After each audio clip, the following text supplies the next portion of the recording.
पिछले दिसंबर में राज्य कैबिनेट में तय हुआ था कि होम्योपैथी में 22, आयुर्वेदिक में 25 और एलोपैथी में 412 फार्मासिस्ट नियुक्त किए जाएंगे, लेकिन इस घोषणा के बाद से विभाग की ओर से कोई कार्रवाई नहीं की गई है।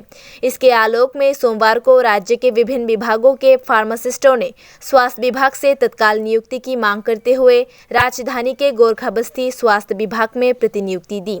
एक बेरोजगार युवक ने मीडिया को बताया कि कैबिनेट के फैसले के बाद से कोई अधिसूचना जारी नहीं की गई है, इसलिए उन्हें आज प्रतिनियुक्ति देने के लिए मजबूर होना पड़ा और सरकार द्वारा उनकी मांगों को पूरा करने के लिए 15 दिन की समय सीमा तय की गई है ताकि उन्हें जल्द से जल्द भर्ती किया जा सके।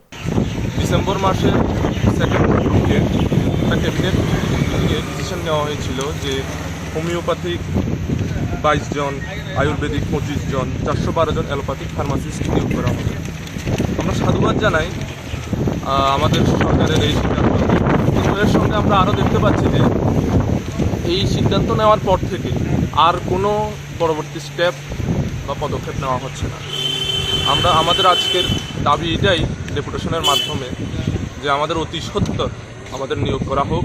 আমাদের ফার্মাসিস্টদের যে সিদ্ধান্ত ওনারাই নিয়েছেন, আমাদের তরফ থেকে নয়, ওনারাই নিয়েছিলেন, কিন্তু এরপর থেকে কোনো আর পদক্ষেপ নেওয়া হচ্ছে না। টোটাল শূন্যপদ বলতে ওদের মাধ্যমে যে আসা পদগুলি ছিল, অ্যালোপ্যাথিক ছিল 412 জন, আয়ুর্বেদিক ছিল 25 জন আর 22 জন হোমিওপ্যাথিক ফার্মাসিস্ট। এটা আমাদের ফিগার নয়, এটা ওদেরই ফিগার, যা ওরা ক্যাবিনেট মিটিংয়ের মাধ্যমে দিয়েছিল, একটা প্রেস মিটের মাধ্যমে, কোনো নোটিফিকেশান বের হয়নি।